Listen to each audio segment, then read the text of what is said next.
They ridiculed him for trying to join the soccer team. They mocked him, ignored him, but he had a dream stronger than any insult. Tyler didn't just train, he transformed himself. And when he returned, it wasn't just to play. It was to make a profound impact on everyone's hearts. This story is a lesson in courage that you can't miss. Before we begin, like and subscribe so we can keep creating stories like this one. In the bustling courtyard of Lincoln High School, located on the outskirts of Louisville, Kentucky, the sound of laughter and shouts of joy filled the air. It was recess time, and as always, the students divided themselves into clearly defined groups. In one corner, the popular kids played soccer with boundless energy. In another, the girls chatted animatedly about their weekend plans. And then there was Tyler Simmons, sitting alone under the shade of an oak tree, observing everything with a smile that concealed years of silent yearnings. At 16, Tyler possessed an infectious laugh that he rarely had the opportunity to show, a clear voice that few stopped to listen to, and a generous heart that helped everyone without expecting recognition. However, for most of his classmates, Tyler was simply the fat kid from third period, a boy whose physical appearance seemed to eclipse any other quality he might possess. Tyler, the voice of Sarah Mitchell, perhaps his only true friend, interrupted his thoughts as she approached with her lunch. Daydreaming again? Tyler smiled, quickly tucking into his backpack the small notebook where he had been drawing soccer strategies. Just thinking about the math homework, he lied, avoiding Sarah's perceptive gaze. Liar, she responded, sitting beside him. I've known you since elementary school, Tyler. You were watching the game again, weren't you? The young man shrugged, nibbling at his sandwich to avoid responding. For as long as he could remember, soccer had been his secret passion. Each night, before sleep, he imagined scenarios where he ran across the field, making precise passes, scoring decisive goals, leading the team to victory. But it was a dream he kept so guarded that not even Sarah, who had stood by him in his toughest moments, knew the depth of this passion. You should try it, she said suddenly, as if she could read his thoughts. Try what? Asked Tyler, although he knew perfectly well what she meant. Playing. Going to the tryouts. Sarah pointed with her head toward the cafeteria bulletin board where a colorful poster announced tryouts for new players on the school team. Tyler let out a nervous laugh, almost bitter, and be the laughingstock of the school. No thanks. Coach Richardson is fair, insisted Sarah. He would value your talent. What talent? He responded with bitterness. I've never played formally. I've seen you practice alone at Parkwood on Sundays, she confessed, surprising him. You have good technique, Tyler. Better than many of those show-offs.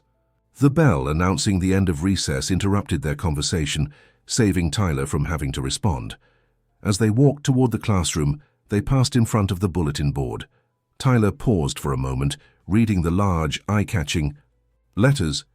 Do you have what it takes? Open tryouts for the soccer team, Friday 3:30 p.m. Throughout the rest of the day, those words danced in his mind like a persistent echo. Did he have what it takes?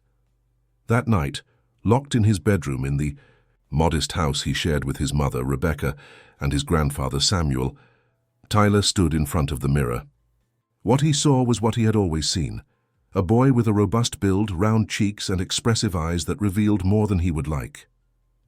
What are you doing, Tyler? He murmured to himself, rehearsing what he would say to Coach Richardson. The words got stuck. 3 days passed like this, practicing in front of the mirror a speech that never seemed convincing enough. On Thursday afternoon, with sweaty hands and a heart beating like a drum, Tyler finally approached Coach Richardson's office after classes. The coach, a man in his 40s with a whistle always hanging from his neck, looked up from his papers when Tyler timidly knocked on the open door. Simmons, he asked with genuine surprise, do you need something? Tyler extended the registration form for the tryouts, trembling so visibly that the papers crackled in the silence of the office. I would like to participate in the tryouts, Coach. Richardson took the form, looking at Tyler with an expression that oscillated between confusion and something that seemed like poorly disguised compassion. A condescending smile formed on his lips. Are you sure, champ? The nickname sounded almost like mockery. "You'll have to run a lot. The team is preparing for the interscholastic tournament." "I'm sure," replied Tyler, gathering all the dignity he could muster. The coach sighed, signing the form without much enthusiasm. "Tomorrow at 3:30, don't be late." When Tyler left the office, he didn't know whether to feel victorious or terrified. In the hallway, he ran into Andrew Donovan, the team captain, who looked him up and down with a mocking smile. "What were you doing with Richardson?" he asked with false kindness. "Nothing," mumbled Tyler, trying to walk past. Andrew blocked his path, noticing the registration form that Tyler was trying to hide. "Don't tell me." His face transformed into a look of disbelief before bursting into laughter. "You're going to try out? You?" Other students began to stop, attracted by the commotion. Tyler felt the heat rising to his cheeks as Andrew continued. "Soccer is a sport, Simmons. It requires physical condition, speed, endurance, things you obviously don't have." The laughter around him grew. Tyler clenched his fists, containing words he would never say out loud. Finally, Sarah appeared from among the crowd, taking him by the arm. "Let's go, Tyler," she said firmly, giving Andrew a withering look. "They're not worth it." As they walked away, Tyler heard Andrew shout, "See you tomorrow on the field, fatty, if you have the guts to show up." That night, in the solitude of his room, Tyler seriously contemplated not attending the tryouts. Why publicly humiliate himself? But something burned inside him, a mixture of determination and wounded pride that wouldn't let him give up without a fight. "Tyler?" The soft voice of his mother interrupted his thoughts as she entered with clean clothes. "Everything okay, honey?" He nodded automatically, but Rebecca, with that maternal intuition that seemed to read through the walls her son built around his feelings, sat on the edge of the bed. "When your father was alive," she began with a nostalgic voice, "he always said that the Simmons weren't born to follow easy paths. We were born to create our own trails, even if we have to hack them open." With machetes. Tyler smiled weakly. He barely remembered his father, who had passed away when he was 6, but the stories his mother and grandfather shared kept him alive in his memory. "Tomorrow," he began, unsure of how to continue. "Tomorrow there are tryouts for the school soccer team."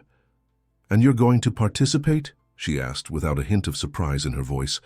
"I think so," he replied, surprised by his own determination. "Although everyone thinks it's crazy." Rebecca took his face in her hands as she did when he was little. "Then prove them wrong," she said firmly. "And if you don't make it this time, try again and again, until they can't ignore you." With those words resonating in his mind, Tyler showed up the next day at the soccer field, where about 20 students were already warming up under the afternoon sun. Coach Richardson barely registered him with a glance as he wrote names on his clipboard. From the corner of his eye, Tyler saw Sarah in the bleachers, giving him a thumbs up in support. The tryouts began with basic exercises, sprints, endurance exercises, and finally, small-sided games with improvised teams. Tyler was the last to be called for each activity, as if Coach Richardson wanted to delay the inevitable. When it was finally his turn to run, his legs felt like lead, and his breathing became erratic after just 50 meters. The muffled giggles of some spectators reached his ears like small daggers. "Come on, Simmons," shouted the coach without hiding his impatience. "This is soccer, not a walk in the park." With each test, the humiliation grew. During the ball control exercises, Tyler showed flashes of technique that surprised even the coach, but his lack of stamina overshadowed any skill. By the time the practice games began, he was exhausted, stumbling over his own anxiety. They placed him as a central defender on one of the improvised teams. Andrew, who played as a forward on the opposing team, smiled maliciously upon seeing him. "Get ready, fatty," he murmured as he passed by. "This is going to be fun." The whistle sounded, and the game began. During the first few minutes, Tyler managed to stay firm, anticipating plays with an intuition that even the coach noticed, jotting something down on his clipboard. But as fatigue took over, his reflexes diminished. Andrew, taking advantage of this, confronted him directly. "Move." "Simmons!" He shouted mockingly as he easily got past him, scoring a goal that provoked applause and laughter among the spectators. At the end of the practice, Tyler could barely stand. His shirt was soaked in sweat, and his cheeks burned with embarrassment. More than physical exertion, Coach Richardson gathered all the aspirants in the center of the field. "Thank you for participating," he said in a neutral tone. "The results will be posted tomorrow on the cafeteria bulletin board." As everyone dispersed toward the locker rooms, Tyler noticed that the coach hadn't even written his full name on the register. A knot formed in his throat. "Coach," he approached, timidly, "do you think I have a chance?" Richardson looked at him with what seemed to be a mixture of discomfort and pity. "Simmons, you have a certain understanding of the game," he conceded, "but competitive soccer requires physical condition. Maybe you should consider other activities." He didn't need to say more. Tyler understood the message. He walked slowly toward the locker rooms, already empty by the time he arrived. He showered with cold water, trying to wash away not just the sweat but also the humiliation. When he finally left the courtyard, almost everyone had gone. Only Sarah waited for him, sitting on a bench with a worried expression. "How did it go?" she asked, though the answer was written on her friend's dejected face. "Exactly as I expected," he replied with a forced smile. "A disaster." Sarah hugged him without saying anything more, and together they walked to the bus stop. That night, Tyler barely touched the dinner his mother had prepared with such care. He excused himself early and locked himself in his room, where the tears he had held back all day finally found their way out. He cried silently, as he hadn't done since he was a child, when the first insults about his weight began in elementary school. But amid the tears, something began to change within him. It wasn't just sadness he felt. It was a fire, burning slowly, turning into determination. It wasn't anger as he initially thought. It was resolve, a decision that would take concrete form the next day. The next morning dawned cloudy, as if the sky reflected his mood. Tyler walked through the school hallways, with his head down, avoiding the mocking glances of those who had witnessed his humiliation. At recess time, a group of students crowded in front of the cafeteria bulletin board, where the list of those selected for the team had been posted. Tyler didn't need to see it to know his name wouldn't be there, but something pushed him to approach anyway. Indeed, he scanned the list once, twice, 3 times, confirming the inevitable. He was about to walk away when he noticed something scribbled in the margin of the paper. In hurried and mocking handwriting, someone had written, "Soccer isn't for fat boys." The impact of those words was like a physical punch. Tyler stood motionless, feeling the blood drain from his face.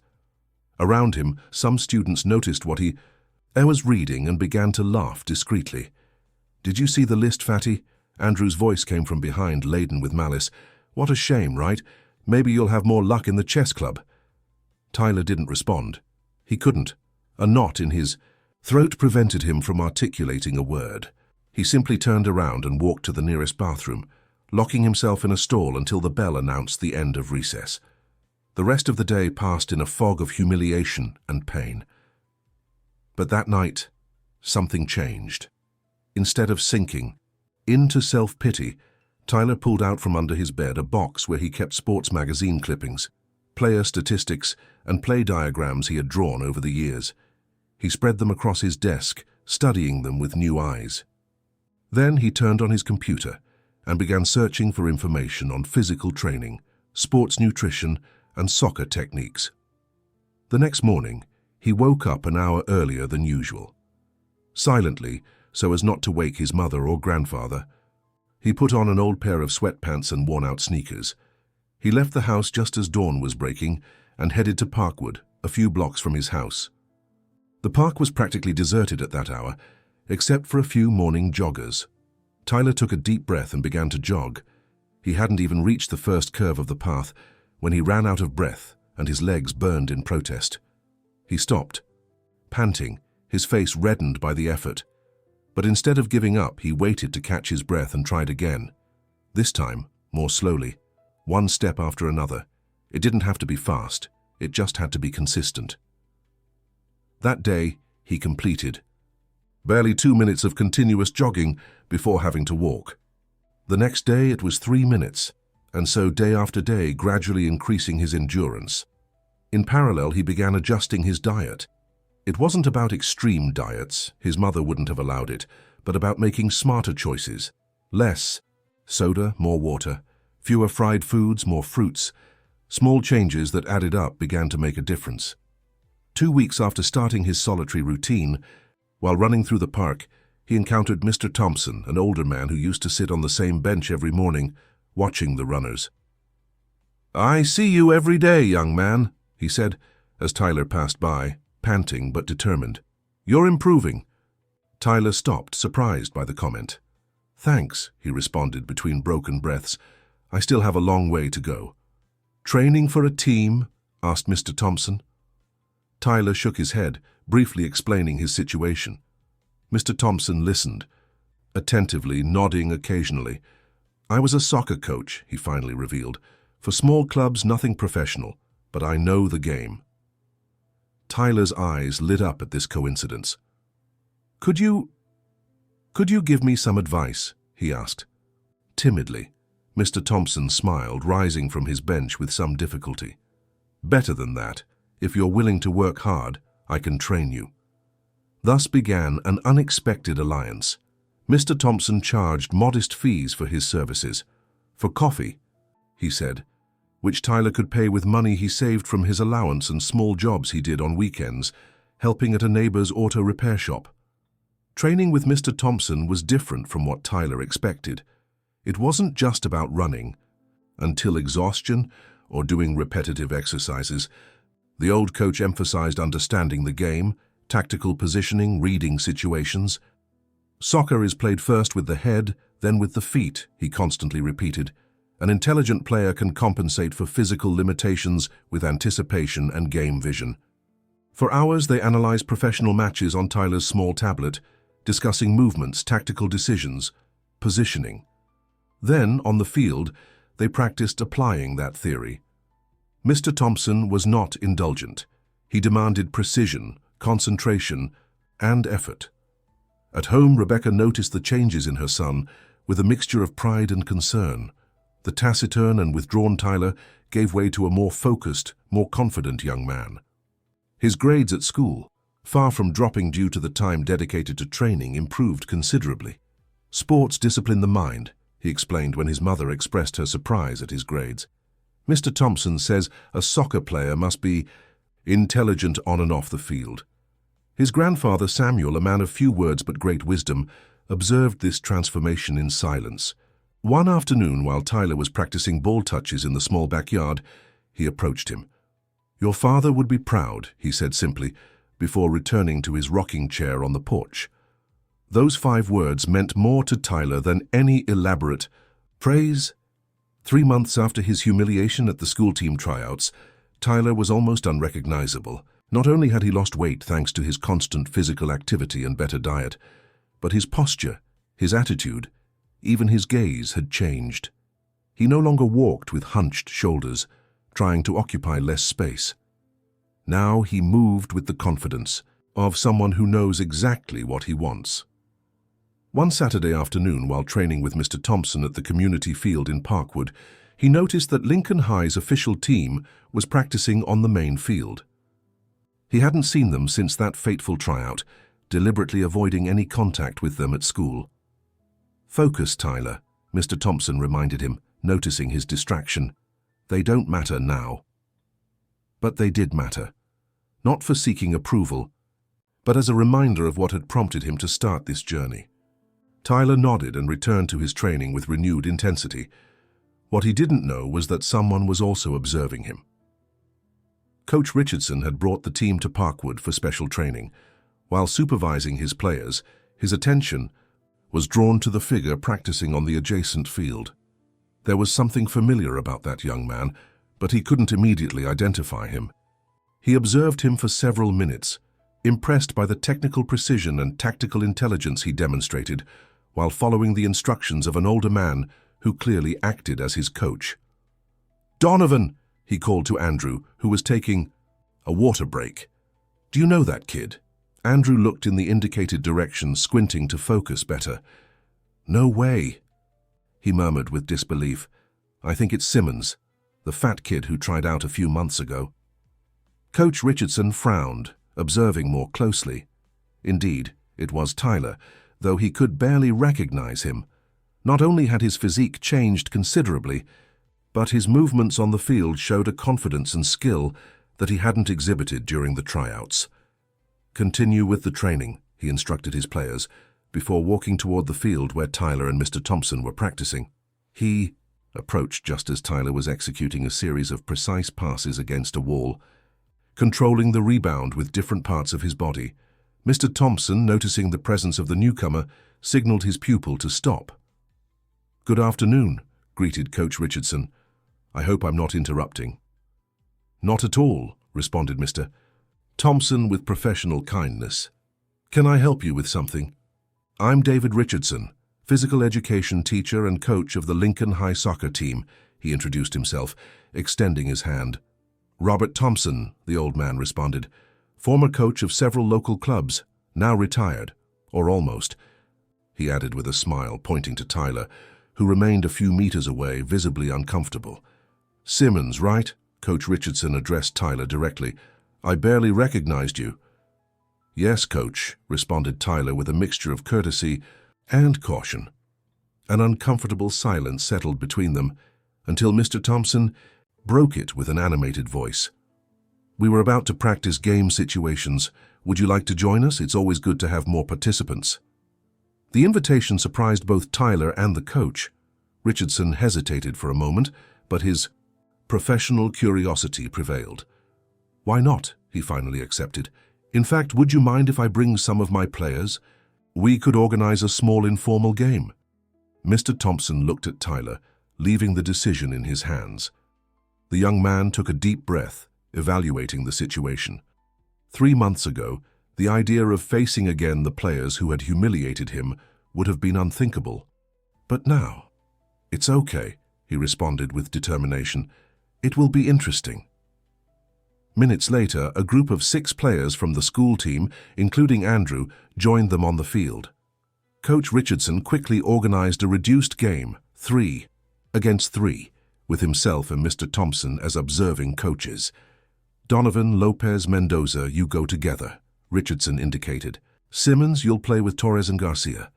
The choice wasn't casual. Torres and Garcia were 2 of the least outstanding players on the team, while Andrew Donovan led the opposing trio as the undisputed captain. The implicit message was clear. Let's see if Simmons has really improved or just looks different. Tyler caught the intention immediately, but instead of being intimidated, he felt a strange calm. He approached his temporary teammates, who looked at him skeptically. "I'm Tyler." He introduced himself formally, as if they hadn't shared classes for years. "I play better as a midfielder, but I can adapt to what you need."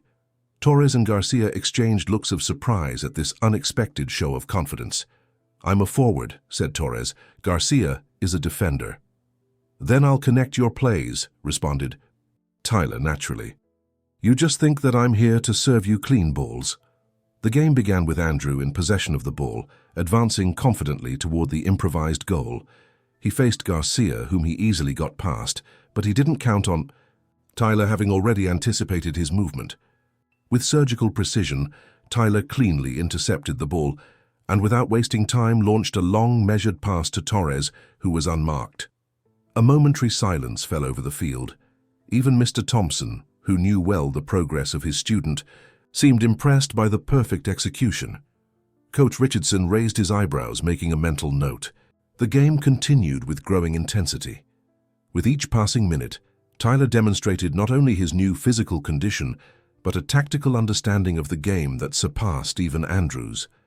He wasn't the fastest or the strongest on the field, but his ability to read the game, anticipate movements, and make correct decisions made him the central axis of his team. Midway through the game, a decisive moment occurred. Andrew, frustrated by the unexpected resistance of his opponent, attempted a risky dribble in front of Tyler. With studied calm, Tyler waited for the exact moment to intervene, stealing the ball with cleanliness and elegance. In a fluid movement, He drove the sphere toward the center of the field and, seeing Torres unmarked, executed an elevated pass with effect that fell right at his feet. Torres, taking advantage of the opportunity, finished with a precise shot. The goal provoked spontaneous cheers from Garcia, who ran to hug Tyler with genuine enthusiasm. Andrew's face darkened with a mixture of rage and confusion. "Beginner's luck," he spat, trying to disguise his bewilderment, but no one paid attention to him. Coach Richardson observed Tyler with renewed interest, while Mr. Thompson nodded discreetly, proud of his pupil's performance. The game continued with greater intensity. Tyler's team, initially considered inferior, began to dominate the game thanks to his tactical intelligence.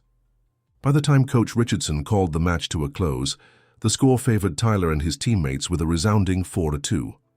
"Good game," commented the coach, approaching Mr. Thompson, while the players caught their breath. "You've done impressive work with Simmons." "The merit is his," responded the old man with humility. "I just showed him the way. He decided to travel it with determination." Richardson nodded, thoughtful. Then, to everyone's surprise, he approached Tyler directly.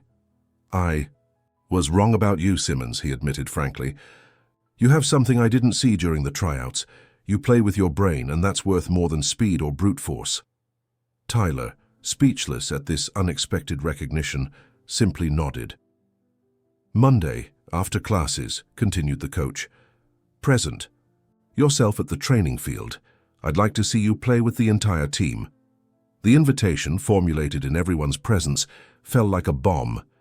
Andrew, who was listening from a prudent distance, couldn't contain his indignation. "Are you kidding, Coach?" he intervened, with a defiant tone. "Are you going to include him on the team just like that? What about the rules?" "I established the rules, Donovan," responded Richardson severely, "and none say I can't observe a promising player outside the official tryouts." Andrew walked away muttering his discontent, followed by some of his teammates. Torres and Garcia, however, stayed with Tyler, exchanging phone numbers and enthusiastic comments about the game. When everyone left, Tyler and Mr. Thompson were alone on the field. The young man, still processing what had happened, let himself fall onto the grass with a mixture of exhaustion and euphoria. "What just happened?" he asked rhetorically, contemplating the sky that was beginning to turn orange. "What happened is that they saw you," responded Mr. Thompson, sitting beside him with effort. "Not the boy they thought they knew, but the player you've become." That night, Tyler could barely sleep. The emotion, mixed with an almost electric anxiety, kept him tossing and turning in bed. For the first time in years, he allowed hope to flourish without restrictions. It wasn't just the possibility of joining the team that excited him. It was the validation that his effort, his perseverance, his refusal to surrender to mockery and rejection had been worth it. Monday arrived with an almost unbearable expectation. During classes, Tyler could hardly concentrate. Even the teachers noticed his distraction, so uncharacteristic of a usually attentive student. At lunchtime, Sarah found him in his usual corner under the oak tree. "Everyone is talking about what happened in the park," she commented, sitting next to him. "They say you made Andrew look ridiculous." "It wasn't like that," responded Tyler, uncomfortable with that version. "I just played the best I could. It wasn't about humiliating anyone." Sarah smiled, recognizing the nobility that had always characterized her friend, even in moments where revenge would have been understandable. "Nervous about this afternoon?" she asked. "Terrified," he admitted with a tense smile. "What if it was just luck? What if I don't perform as well today?" "Then you'll try again," she responded with simplicity. "As you've always done." The afternoon arrived with exasperating slowness. When the final bell finally rang, Tyler headed to the soccer field with his heart pounding in his throat. To his surprise, besides Coach Richardson and the complete team, there were several students in the bleachers, attracted by rumors about Simmons' return. Among them, he distinguished his mother and grandfather, sitting discreetly in the last row. The unexpected presence of his family provoked a mixture of nerves and renewed determination. Coach Richardson wasted no time on formalities. "Today we'll test some alternative formations," he announced to the team. "Simmons will play as a central midfielder on Team B. The designation was significant. Team B was generally composed of substitutes and less experienced players, but the position of central midfielder was crucial, the brain that articulates the entire game. As they organized, on the field, Tyler felt Andrew's penetrating gaze, who captained Team A from his position as the star forward. There was no open hostility, but the tension was palpable. This wouldn't be a regular training session, it would be a trial by fire. Coach Richardson's whistle signaled the start of the training match. Immediately, Tyler felt the difference between playing an informal game in the park and facing the school's starting team. The intensity was different, the speed greater, the physical demands much higher. During the first few minutes, he felt overwhelmed, struggling to find his rhythm. Breathe, observe, anticipate, he heard Mr. Thompson's voice in his mind. He closed his eyes for a brief instant, inhaled deeply, and when he opened them again, the apparent chaos began to show patterns. He noticed how Team A tended to channel their play down the right flank, taking advantage of Jason Morales' speed. He observed that Andrew, although technically brilliant, rarely passed the ball once. He received it. He identified that the central defender, Robert Fuentes, had a weak point. His turn to the left was notably slower. With these observations in mind, Tyler began to adjust his game. Instead of trying to compete physically, he decided to use his tactical intelligence. He anticipated movements, positioned himself strategically to intercept passes, and when he had the ball, he made quick and precise decisions that surprised even his own teammates. In a particularly memorable play, he intercepted a pass intended for Andrew, drove the ball a few meters, and before the defense could react, sent a perfect through ball. That left Torres alone in front of the goalkeeper. Goal for Team B. The expression on Coach Richardson's face went from curiosity to genuine interest. He took notes constantly, and on several occasions stopped the game to point out specific positions and decisions that Tyler had made. "This is what I want you to observe," he said in one of these pauses, addressing the entire team. "Simmons doesn't have Morales' speed or Donovan's power, but his reading of the game is exceptional. He's playing 3 steps ahead, anticipating instead of reacting." The unexpected compliment provoked surprised looks among the players. For many, it was the first time they had heard the demanding coach praise someone so openly, especially an unofficial player. As the training progressed, Tyler began to feel more comfortable, more confident. His team, initially disorganized and disconnected, began to play with greater cohesion thanks to his indications and precise passes. The score, which initially heavily favored Team A, began to balance out. From the bleachers, Rebecca observed with eyes shining with pride. She had never seen her son like this, confident, determined, naturally leading others. At her side, Samuel nodded occasionally, his tired eyes following every movement of his grandson. "He resembles Vincent so much," murmured the old man, referring to Tyler's deceased father. "Not just physically, he has the same determination, his way of never giving up." As the game progressed, Andrew's frustration visibly grew.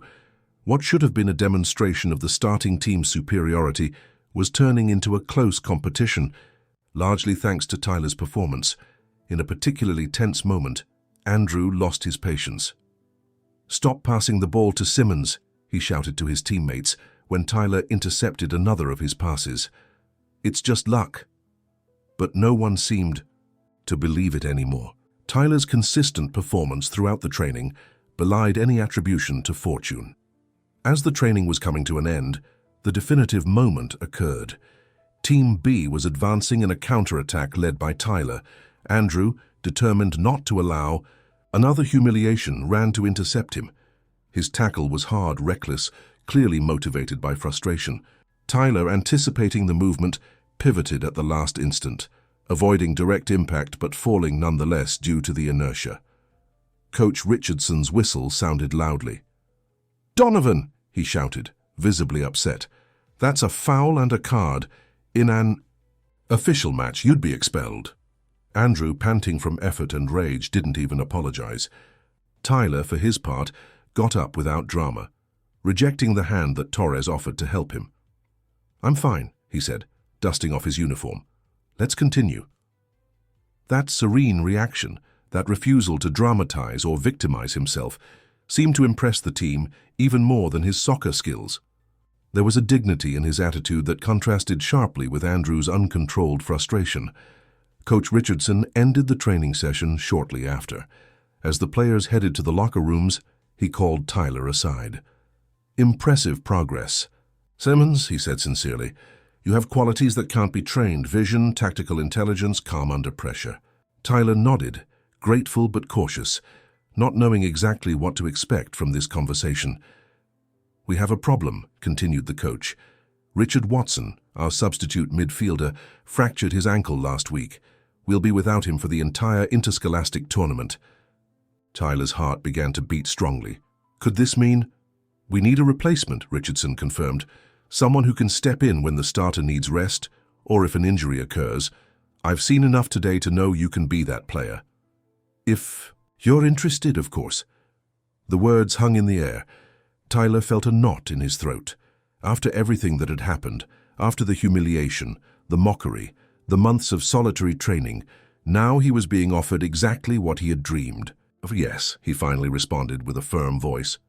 "I'm interested." "Good," nodded Richardson. "Present yourself tomorrow with the complete team. We'll talk about schedules and expectations. Oh, and Simmons," he added as Tyler was already walking away. "Don't expect special treatment. You'll be part of the team, with everything that implies. The road will be hard." "I wouldn't expect anything less, Coach," responded Tyler with a small smile. As he walked toward the bleachers where his family was waiting, a sensation of unreality enveloped him. Was this really happening? Or would he wake up at any moment, back in his room with mockery and rejection as the only reality? "Honey!" His mother's excited voice brought him back to the present. "You were incredible." His grandfather, less expressive but equally proud, simply gave him a strong hug. "The coach asked me to join the team," announced Tyler, still processing the news, "as a substitute, but I'll be in the interscholastic tournament." The news provoked tears in Rebecca's eyes, who hugged him again, murmuring blessings and words of pride. His grandfather, with eyes also moist, nodded repeatedly. "Your father," he began, but emotion prevented him from continuing. "I know, Grandpa," responded Tyler, completing the thought. He would be proud. That night, the Simmons house became a small celebration center. Rebecca prepared Tyler's favorite dishes, and they even invited Mr. Thompson, who arrived with a small but significant gift, a pair of professional shin guards. "To protect those legs that are now worth gold," he said with a smile as he handed them over. Tyler received them with reverence, thanking not just for the material gift, but for everything this man had done for him. Without his guidance, without his unwavering faith, none of this would have been possible. The celebration extended until late, with anecdotes, laughter, and plans for the future. When everyone finally retired to rest, Tyler remained awake in his room, contemplating the ceiling in the darkness. Part of him still couldn't believe what was happening. Another part felt that this was just the beginning of something much bigger. With that thought, he finally fell asleep, the most tranquil and restorative sleep he had had in months. The following days passed in a whirlwind of activity. Tyler integrated into the team's regular training sessions, adjusting to the new routine, really getting to know his teammates beyond the superficial interactions in the classroom. To his surprise, most of them received him with an open and positive attitude. Torres and Garcia, with whom he had connected during that game in the park, immediately became his allies. Others, impressed by what they had seen on the field, offered him a cautious respect that gradually evolved into genuine acceptance. Only Andrew and his closest circle maintained a barely disguised hostility. They didn't confront him directly. Coach Richardson's authority was too respected for that. But the sarcastic comments and disdainful looks were constant. Tyler decided not to feed that conflict. His goal wasn't to win Andrew's approval or to avenge past humiliations. It was to prove his worth on the field, contribute to the team, and perhaps inspire others who, like him, had been underestimated or marginalized. News of his incorporation to the team spread quickly throughout the school. Many didn't believe it. Others, especially those who had witnessed his humiliation during the tryouts, saw in his story a kind of inspirational redemption. Sarah, always his most loyal friend, became his most vocal defender, refuting any negative comments and amplifying his achievements with almost fraternal pride. "I always knew you'd make it," she told him one afternoon as they walked together after classes, "even when you doubted yourself."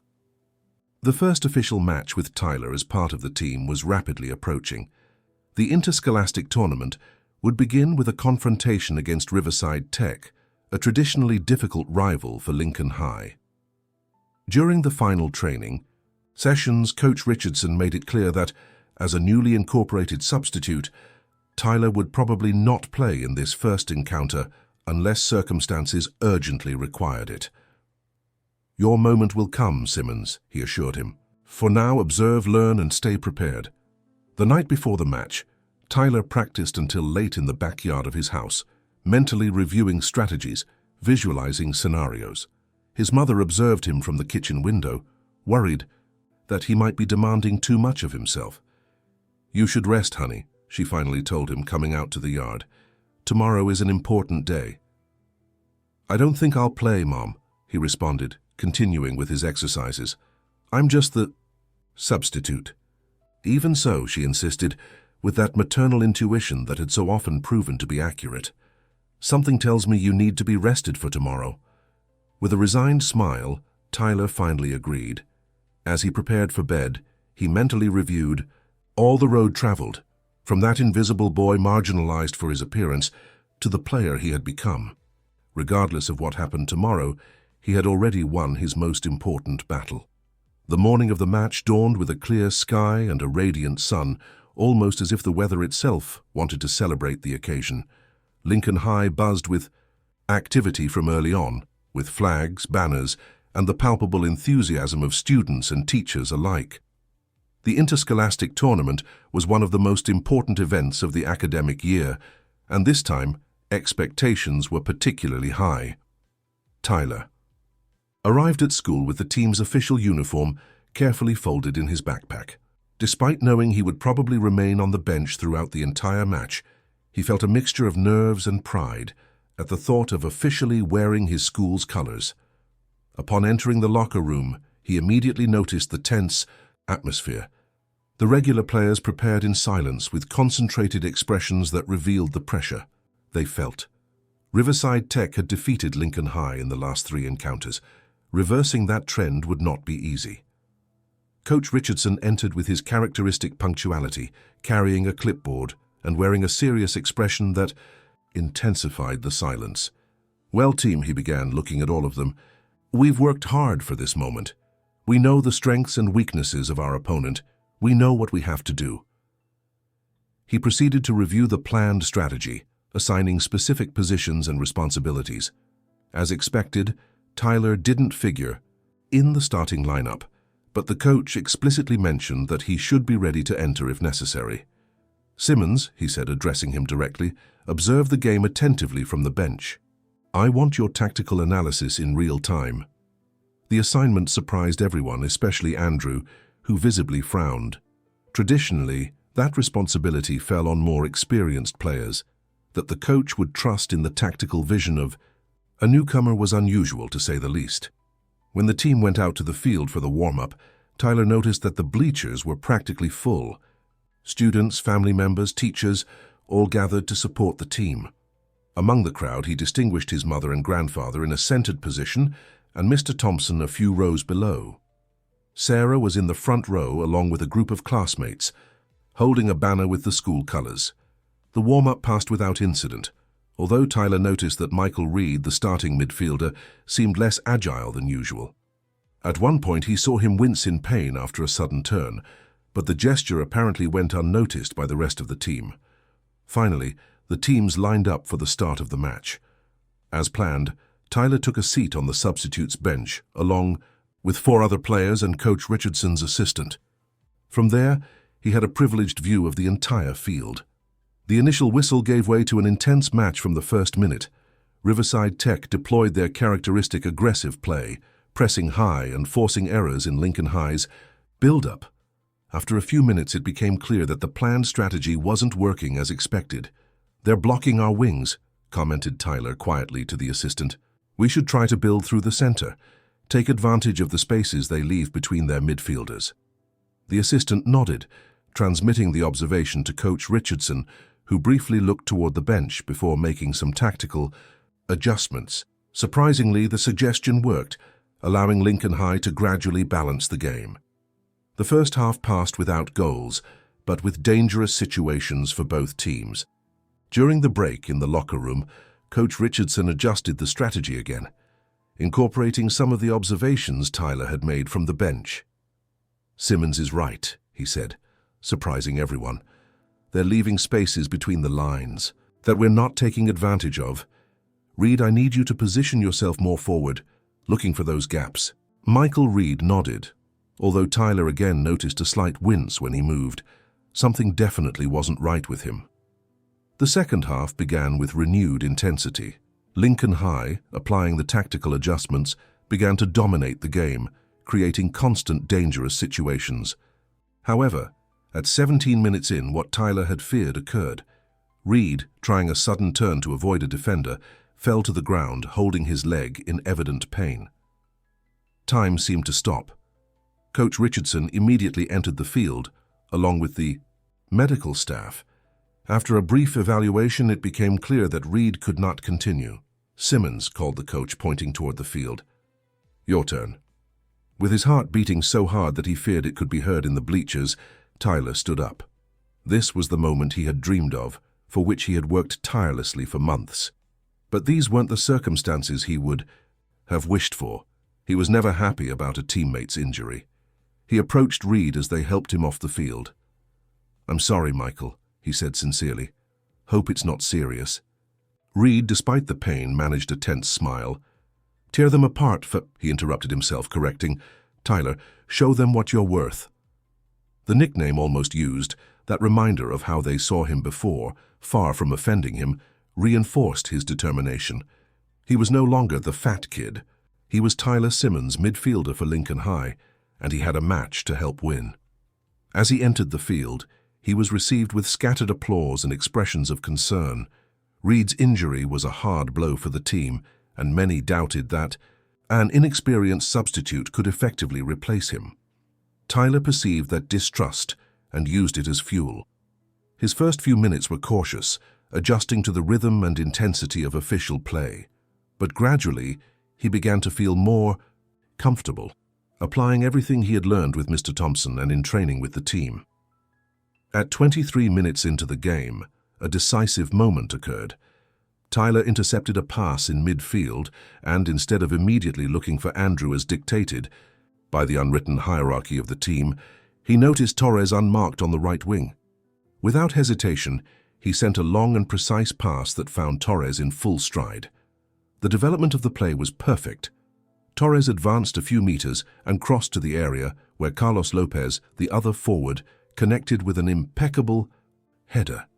The ball hit the net, and the stadium erupted in jubilation. Goal for Lincoln High.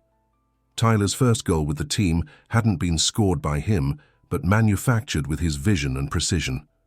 The celebration was euphoric. The entire team ran to hug Lopez, the actual scorer, but surprisingly afterwards, several players approached Tyler, recognizing the quality of the pass that had initiated the play. Only Andrew remained apart, with an expression that mixed surprise and something resembling reluctant respect. The match continued with Lincoln High dominating, fueled by the confidence of the goal. Tyler, growing with each minute on the field, became the axis of the game, distributing balls with intelligence, recovering possessions, and guiding his teammates with a confidence that contrasted with his official inexperience. At 36 minutes, another clear opportunity arose when Tyler stole a ball at the edge of his own area. This time, he saw Andrew completely alone on the left wing. Without hesitation, he sent him the perfect pass. Andrew received, advanced a few meters, and when everyone expected him to shoot, he surprised by returning the ball to Tyler, who had joined the attack.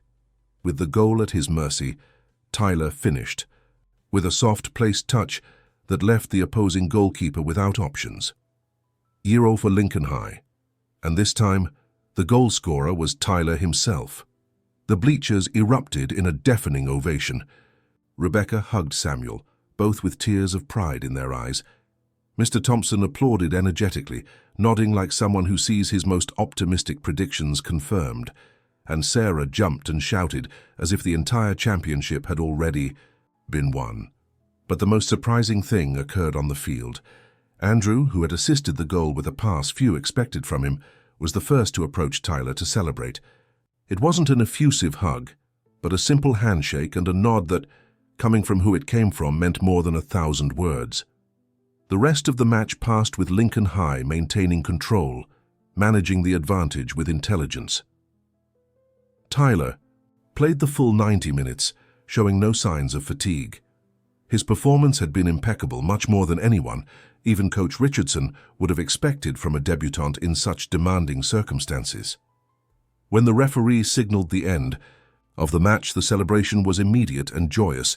Not only had they won, they had broken a streak of defeats against a traditionally difficult rival, and they had done it convincingly. In the locker room, Coach Richardson, usually restrained in his praise, did something unusual. He asked for a specific round of applause for Tyler. "This," he said, pointing at him, "is what it means to be part of a team. It's not just about individual talent, but about determination, personal improvement, tactical intelligence. Simmons has shown today that he deserves to be here as much as or more than anyone." The coach's words provoked a new round of applause, this time more enthusiastic. Even those who had looked skeptically at Tyler's incorporation now recognized his value. That night, the Simmons family celebrated with a special dinner. Rebecca prepared Tyler's favorite dishes, and Samuel opened a bottle of cider he had been saving for truly special occasions. Mr. Thompson joined the celebration, bringing with him a small cake he had bought on the way. "To Tyler," toasted the old coach, raising his glass, "who has taught us that true talent is in the heart and in the head, not just in the legs."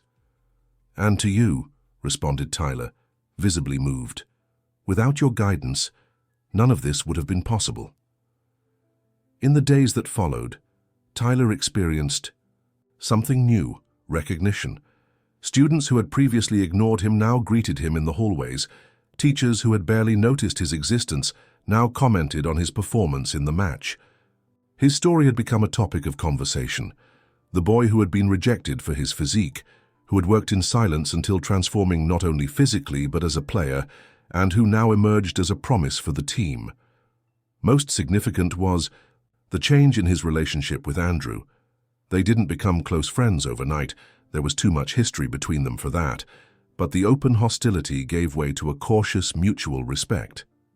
During training, they began to communicate more, to understand each other on the field, forming an association that promised great results for the team. As the interscholastic tournament progressed, Lincoln High continued its positive streak. Tyler, originally incorporated as a substitute, earned a place in the starting lineup after 3 consecutive high-level matches. Michael Reed, once recovered from his injury, had to settle for a secondary role, although he accepted it with professionalism, recognizing the merit of the one who had replaced him so effectively. The real test came in the semi-final against the prestigious Jefferson Academy, the defending champion of the tournament. It was the strongest team in the competition, with players who had already been observed by scouts from professional clubs. The match presented itself as the biggest challenge in Lincoln High's recent history. The previous week was marked by intensive training and long tactical study sessions. Coach Richardson, knowing the strengths of the opponent, designed a strategy where Tyler would have a crucial role as the link between defense and attack. On the day of the match, the host school's stadium was completely full. Family members, students, alumni all gathered to witness what promised to be a memorable confrontation. Among the public, Rebecca and Samuel occupied privileged seats, courtesy of the school itself, which had recognized Tyler's importance to the team. From the initial whistle, it became clear that it would be a very tough match. Jefferson Academy deployed a physical, intense game, testing every aspect of Lincoln High's team. Tyler, specially marked by 2 opposing midfielders, found it difficult to influence the game, as he usually did. At 30 minutes into the first half, In a seemingly routine play, Tyler received a hard tackle that left him lying on the turf. The pain was acute, but he got up quickly, determined not to show weakness. The referee called the foul, but didn't show a card to the offender, to the indignation of Lincoln High's bench. "Can you continue?" asked Coach Richardson, concerned about his player's evident limp. "Yes, Coach," responded Tyler with determination. "I'm fine." He wasn't fine, and they both knew it. But at that crucial moment, abandoning the field wasn't an option Tyler would consider. He continued playing, adapting his mobility to the discomfort, compensating with intelligence what he couldn't do physically. The first half ended without goals, with both teams generating few clear opportunities. In the locker room, the medical staff examined Tyler's leg, diagnosing a painful but not serious contusion. They applied a local analgesic and a compression bandage, sufficient to allow him to continue. The second half began with Lincoln High, showing greater initiative. Andrew, especially inspired, led the attacks with determination. Tyler, despite his physical limitation, began to find spaces, distributing play with precision and vision. 15 minutes into the second half, the decisive play arrived. Lincoln High was counter-attacking after defending a corner. Andrew was driving the ball down the wing when he was surrounded by 3 defenders. It seemed like a situation with no exit, but at the last instant, he spotted Tyler unmarked at the edge of the area. The pass was perfect, but it required Tyler to control with his injured leg. For an instant, he hesitated. The pain would be intense, but this was the moment for which he had worked for months. Without thinking further, he cushioned the ball with mastery, ignoring the flash of pain. He had 2 options: shoot at goal or assist Torres, who was in a better position. A younger Tyler, hungrier for personal recognition, would have chosen to shoot. But the Tyler who had grown not only as a player but as a person chose the collective option. His pass left Torres alone in front of the goalkeeper, who finished with serenity. 1-0 for Lincoln High when the match was drawing to a close. The final minutes were an exercise in heroic resistance. Jefferson Academy launched themselves into attack in desperate waves. All of Lincoln High, including Tyler, despite his evident pain, fell back to defend the advantage. When the referee signaled the end of the match, the explosion of joy was immense. Lincoln High was in the final. For the first time in its recent history, the school would compete for the interscholastic title, and a large part of the merit belonged to that boy who months earlier had been rejected with mockery and disdain. The celebration on the field was emotional, with players, coaching staff, and fans mixing in hugs and cheers. Coach Richardson, habitually stoic, didn't hide his emotion. Amid the euphoria, he sought out Tyler to personally congratulate him. "That assist," he began, visibly impressed, "many would have shot seeking personal glory." "The team comes first, Coach," responded Tyler with simplicity.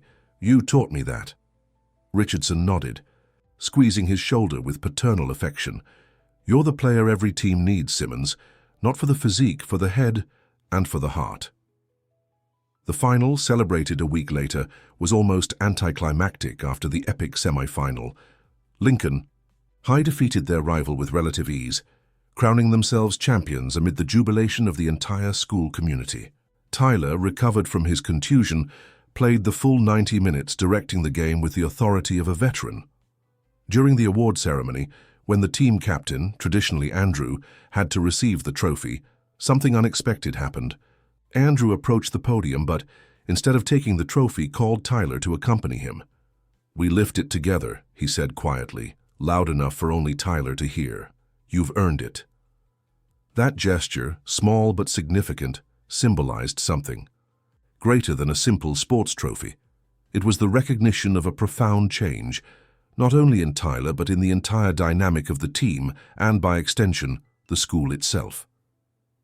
In the closing ceremony of the school year, weeks later, the principal did something unusual. He dedicated a special segment to tell the story of Tyler Simmons, his struggle, his perseverance, his transformation.